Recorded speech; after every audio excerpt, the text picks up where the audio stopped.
yafqahu qawli amma ba'du. Pada kesempatan pagi ini kita akan membaca hikmah yang ke-93 94. Mudah-mudahan apa yang kita baca dari hikmah-hikmah yang terambilkan dari kitab Al-Hikam Al-Athaiyah ini bisa semakin membawa kita untuk ma'rifatullah, mengenal lebih dekat, mengenal lebih dalam, dan mengenal lebih baik kepada Allah Subhanahu wa Ta'ala, dari sifatnya, dari asma'nya, dari af'alnya. Rekan-rekan yang saya muliakan, banyak teori tentang bagaimana supaya kita bisa mencapai kebahagiaan. Apa sih yang membawa engkau menjadi bahagia? Itu banyak teorinya, banyak cara-caranya, prakteknya pun bermacam-macam. Buya Hamka mengatakan bahwa bahagia itu bermuara kepada ma'rifatullah. Cara bahagia yang sejati ialah ketika hamba mengenal Allah Subhanahu wa Ta'ala. Dan mengenal Allah, ma'rifatullah, salah satunya dan bisa jadi satu-satunya adalah dengan menggapainya dari cara-cara yang ditempuh oleh kaum sufi alias bertasawuf. Lebih daripada itu, Buya Hamka juga punya tesis yang sangat berani bahwa sufi pertama yang sesungguhnya adalah Rasulullah Muhammad Sallallahu Alaihi Wasallam. Rekan-rekan yang saya muliakan, itu adalah kesimpulan ataupun beberapa catatan besar di awal-awal dari buku tasawuf modern yang saya ceritakan kemarin. Buku tasawuf modern Buya Hamka ini sesungguhnya nama awalnya itu adalah berjudul Bahagia, karena merupakan rubrik yang bernama Bahagia dari sebuah majalah yang dikepalai redaksinya oleh Buya Hamka di Medan tahun 1930-an itu, dan kemudian digubah menjadi tasawuf modern seperti yang saya ceritakan kemarin. Rekan-rekan yang saya muliakan, hikmah ke-93, hikmah ke-94 ini bercerita bagaimana supaya kita bisa mencapai ma'rifatullah itu. Bagaimana kita bahkan tetap bahagia ketika sakit. Bagaimana kita bahagia bahkan ketika mendapatkan lara. Dan setidak-tidaknya itu sejalan dan senafas dengan beberapa pemikiran Buya Hamka yang tadi saya sampaikan. Oleh karenanya, mari kita mulai hikmah ke-93 dan 94 bisa saya baca dalam satu kali bacaan. Bismillahirrahmanirrahim. Subhanaka la ilma lana illa ma 'allamtana innaka antal alimul hakim.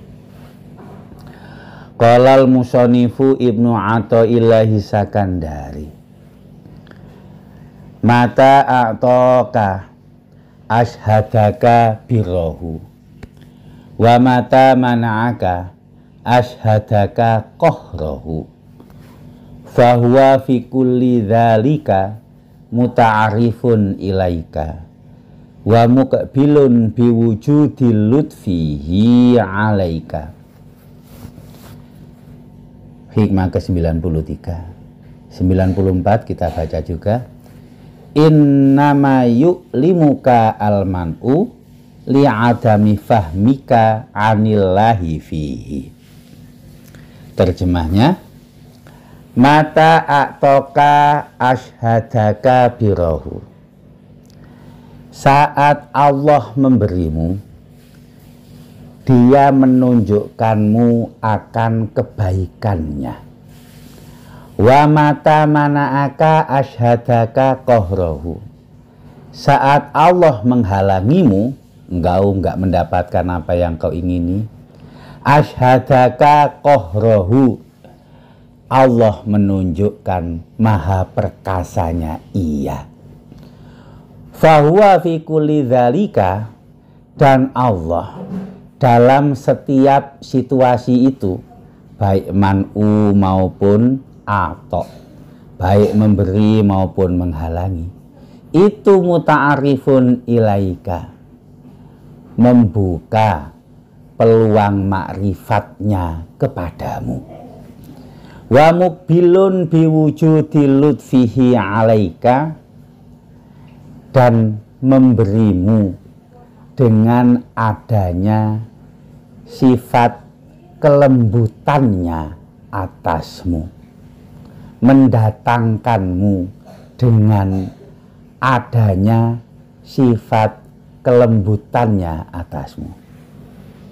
Selanjutnya, innama yu'limukal man'u, semata-mata kalau tercegah itu menyakitimu, semata-mata kalau ada sesuatu yang tidak engkau dapatkan, tidak engkau ingini, itu menyakitimu, li adami fahmika anillahi fihi, karena tiadanya fahamu tentang Allah di dalam pencegahan itu.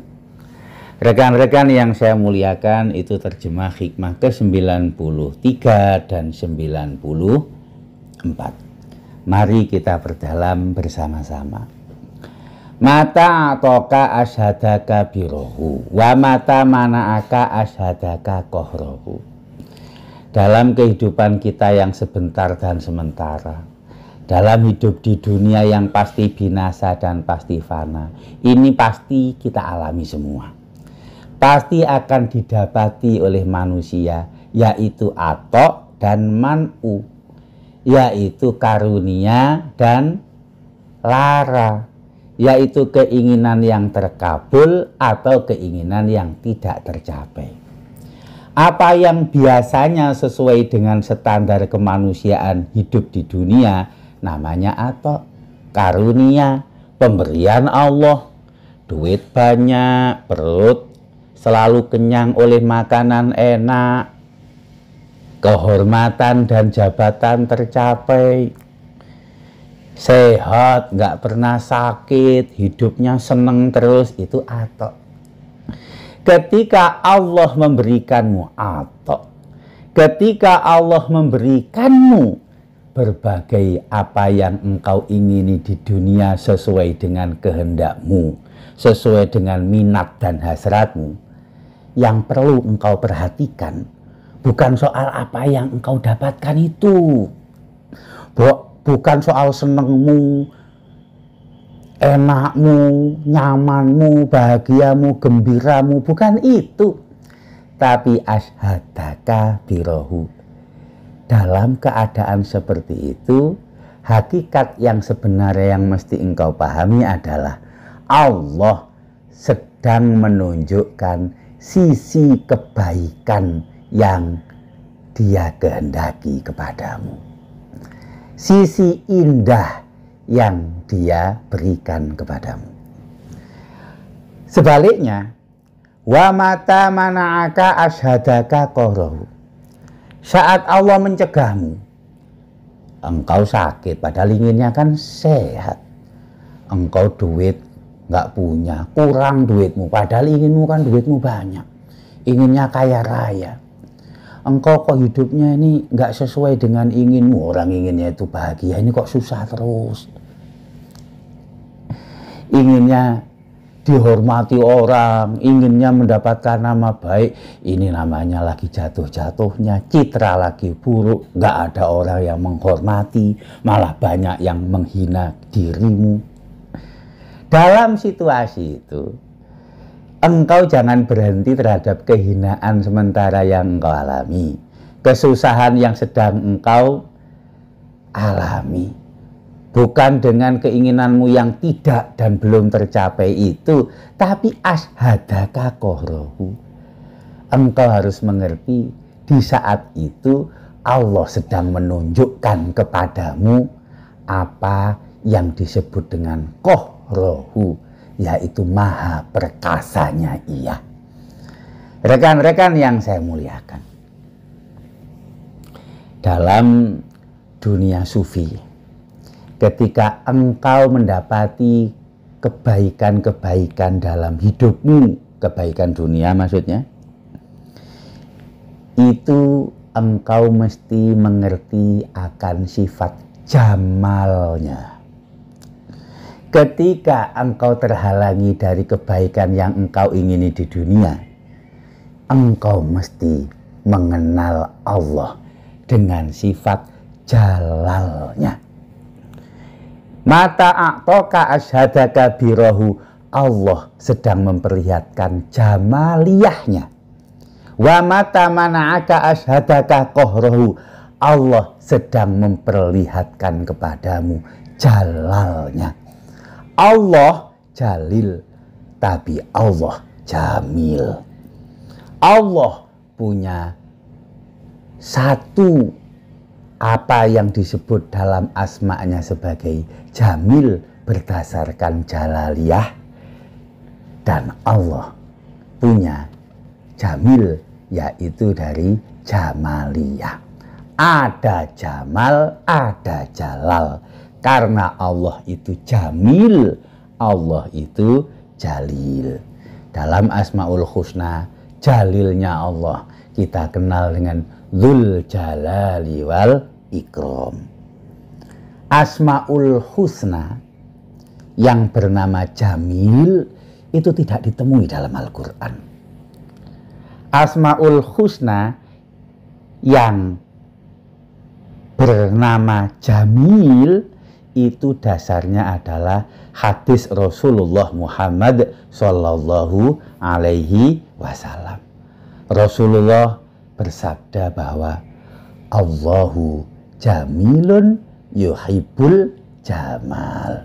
Allah itu maha jamil, Allah itu maha baik, Allah itu maha indah, dan Allah menyukai keindahan.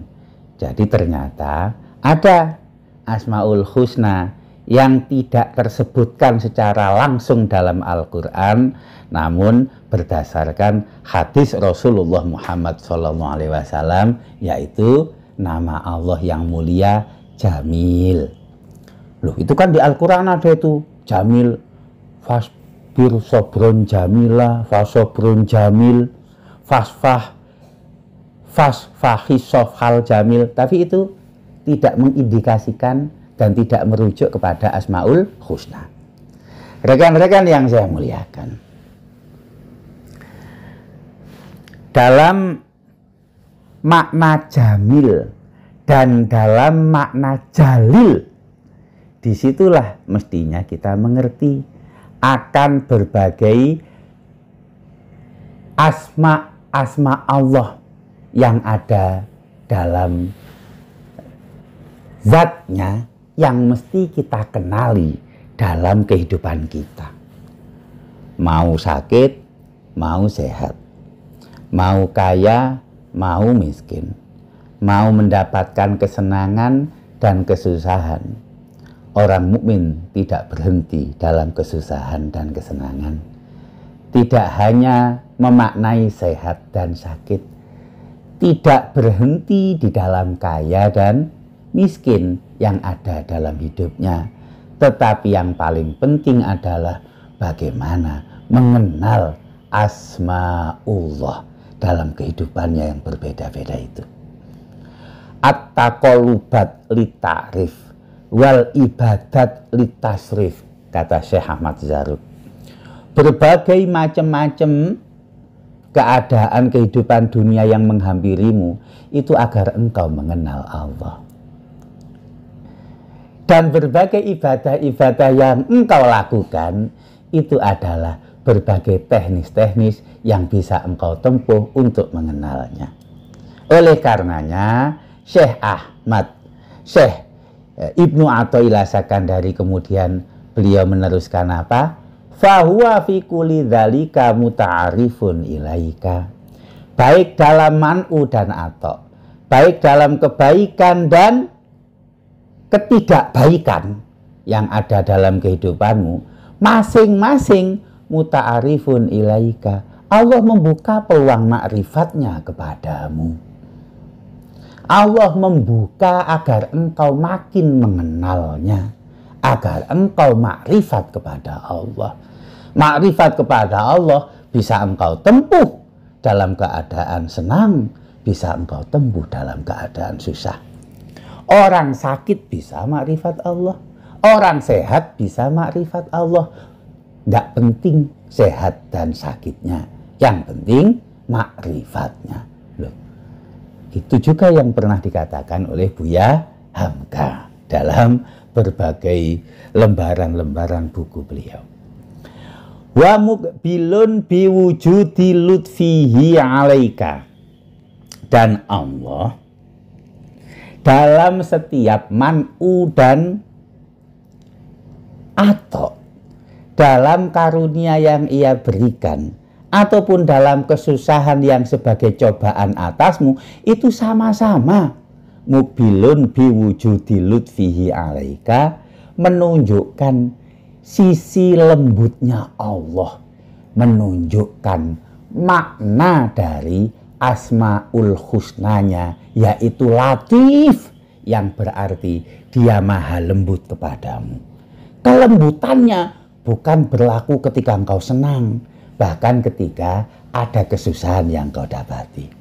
Maha latifnya Allah bukan saja di dalam keadaan engkau mendapati kebahagiaan, tapi juga dalam keadaan-keadaan yang engkau mungkin secara duniawi tidak engkau sukai.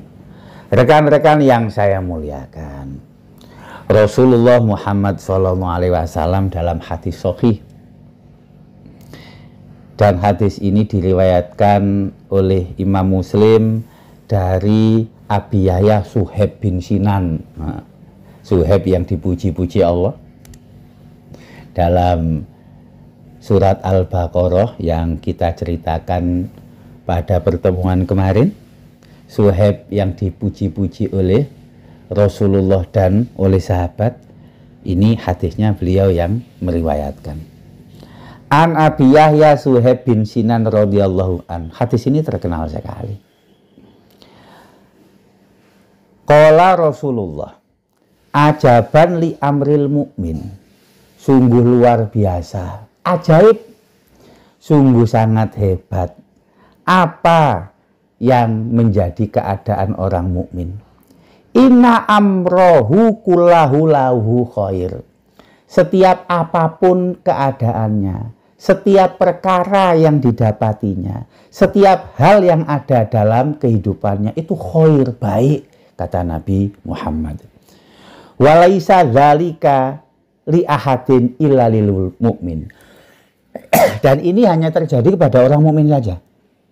Selain orang mukmin nggak bisa ini.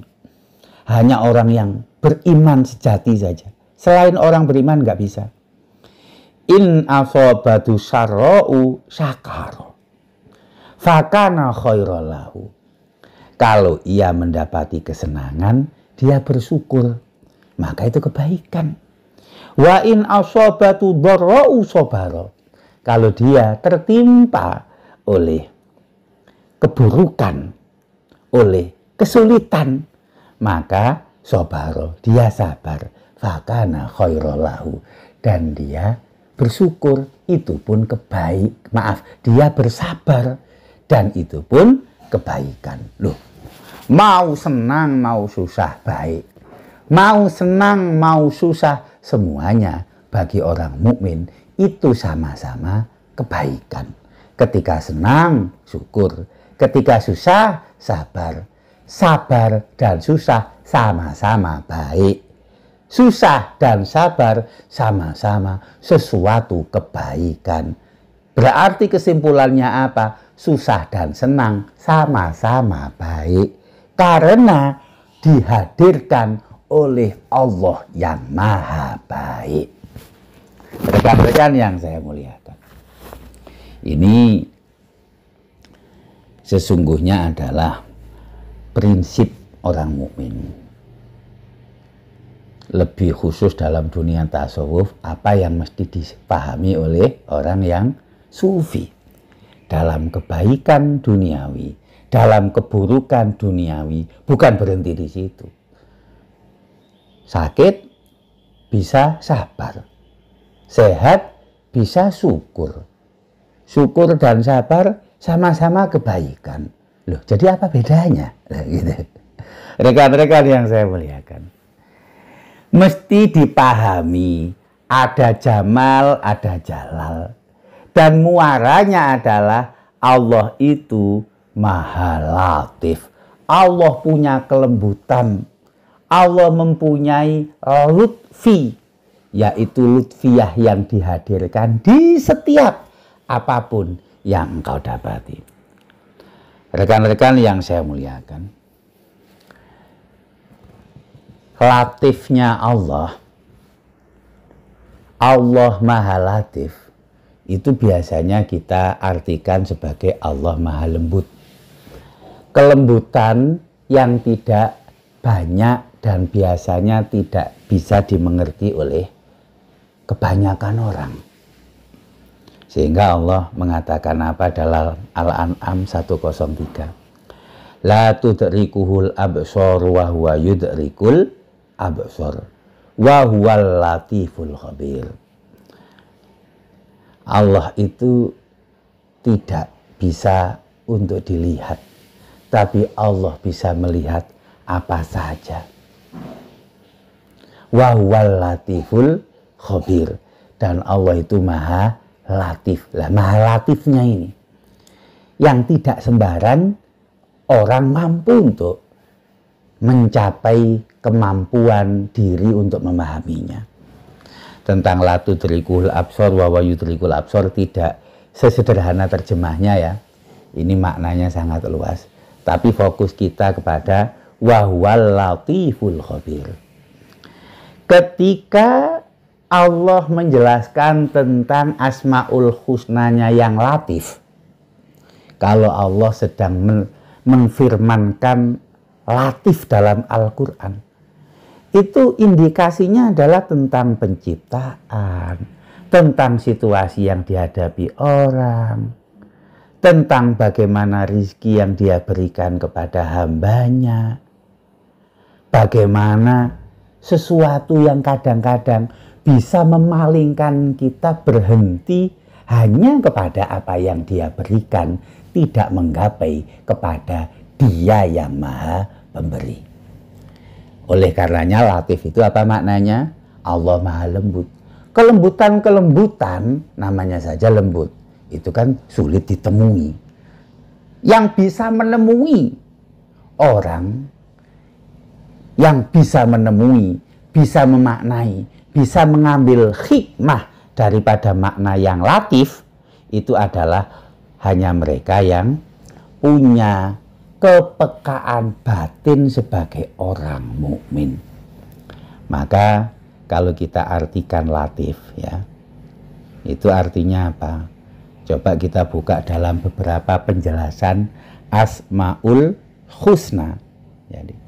Jadi Asmaul Husna yang menjelaskan tentang latif itu adalah beberapa, akan saya bacakan. Huwallazi yusiru li ibadihi umurahum. Nah, Allah ini kadang-kadang menyembunyikan sesuatu yang tidak mudah dipahami oleh hambanya. Tetapi fawa al-musinu ilaihim fi khofain wa satrin min haitsu la ya'lamuna. Akan tetapi ada kebaikan dalam sirinya itu. Ada kebaikan dalam apa yang dia berikan itu. Tetapi itu tidak mudah untuk digapai. Tidak mudah untuk dimengerti. Coba. Kalau kita mendapatkan kesusahan, ngeluh terus kan? Kalau kita mendapatkan sesuatu yang nggak enak, kita pasti ngeluh, nggak bersyukur. Nah, itulah yang disebut dengan apa? Innama yu'limu kalman uli adami fahmika anillahi fihi.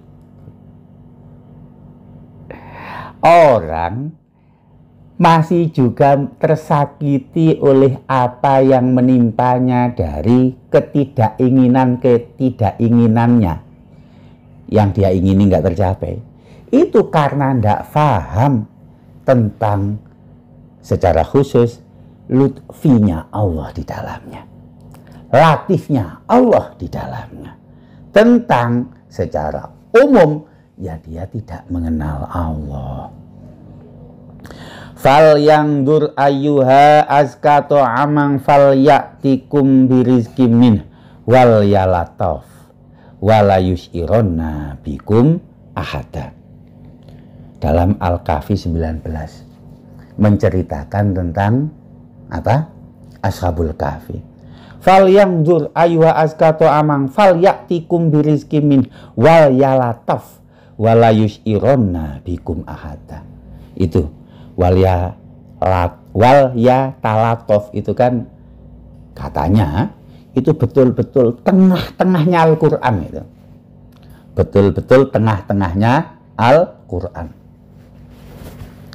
Di beberapa tulisan mushaf kadang-kadang wal ya latof ini merah. Ditulisnya itu memakai warna merah. Konon katanya ketika Sayyidina Utsman membaca Quran kan sedang membaca surat Al-Kahfi, dan ketika beliau terbunuh ada darahnya yang terciprat dan mengenai wal yatalatof. Luar biasa ya,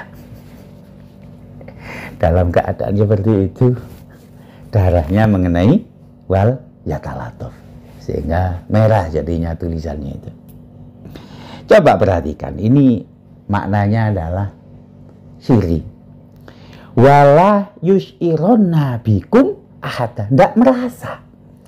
Kita itu sering tidak merasa bahwa Allah menghampiri kita dengan berbagai ketidakenakan hidup. Itu sesungguhnya sama-sama memberikan kita kebaikan.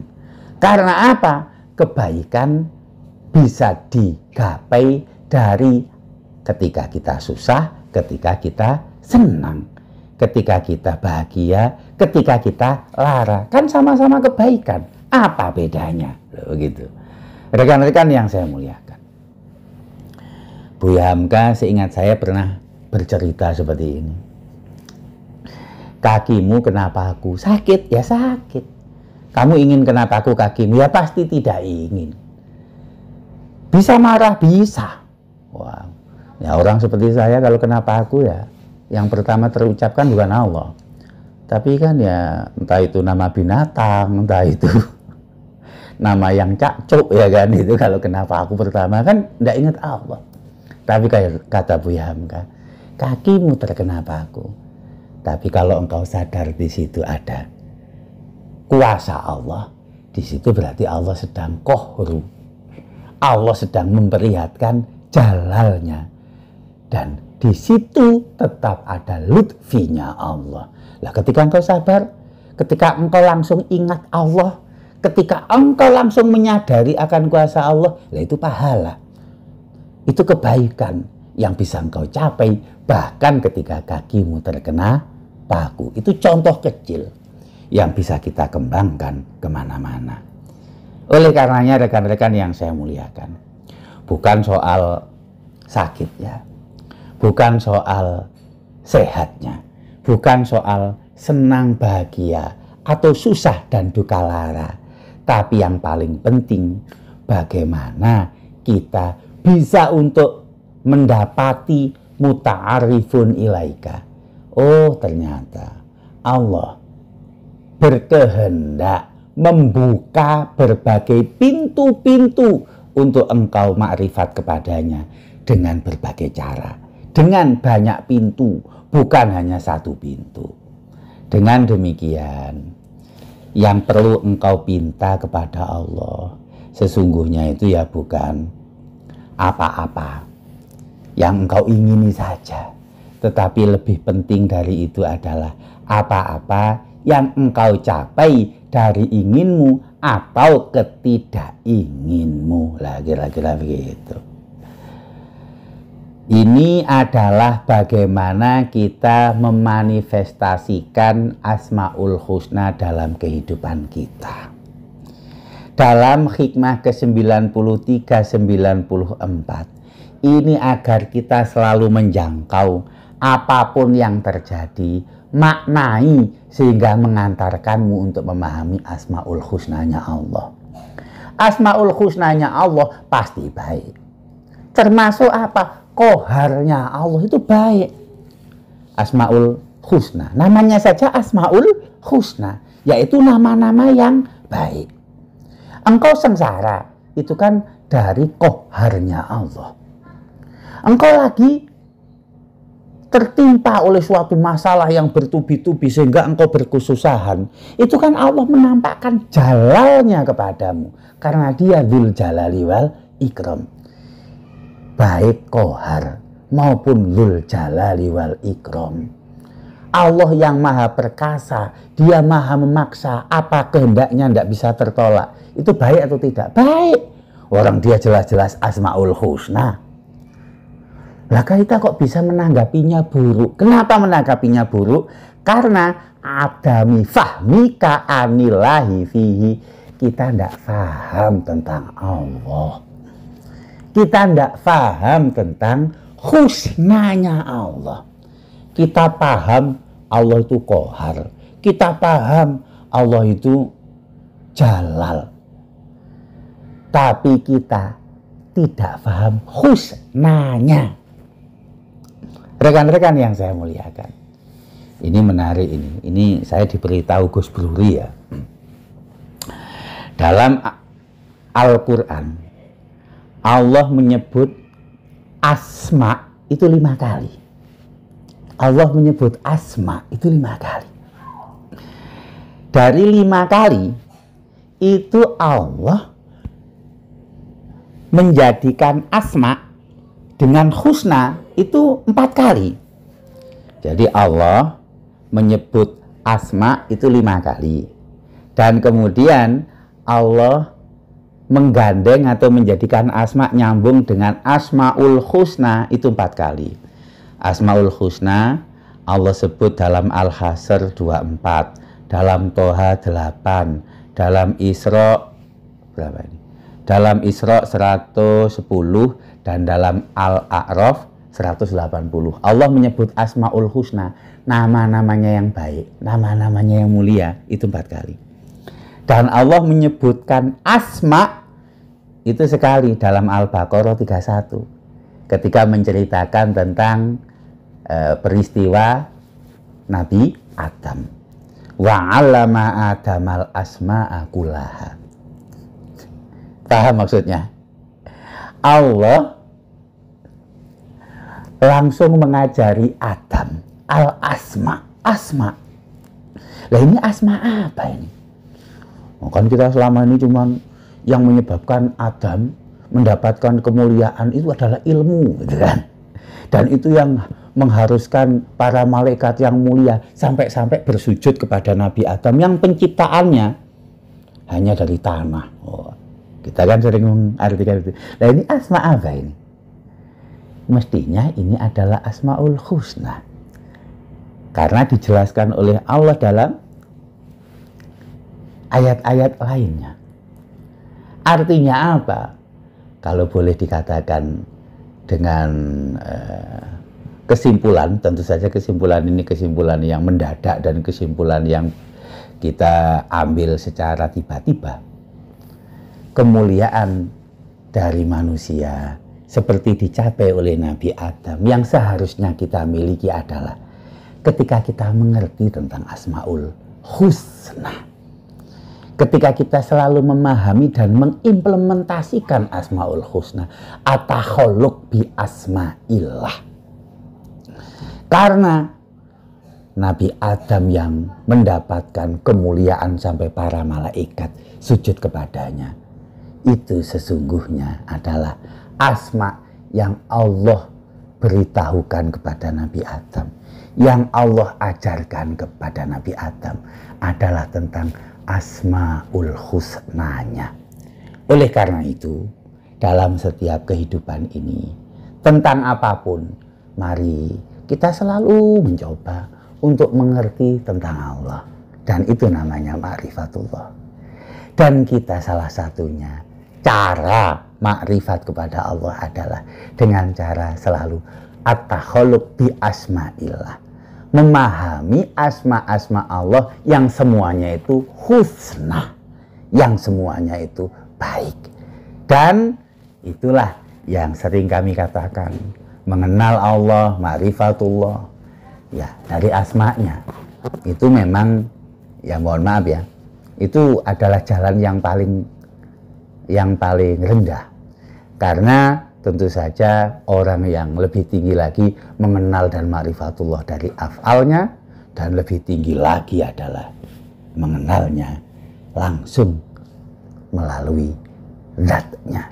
Rekan-rekan yang saya muliakan, itulah hikmah ke-93 dan 94 dan motivasi kita untuk semakin mempelajari asmaul husnanya, untuk memahami sisi-sisi asmaul husna yang semuanya itu pasti baik dan kebaikan semata-mata sesungguhnya karena yang memberikannya adalah Allah Subhanahu wa Ta'ala.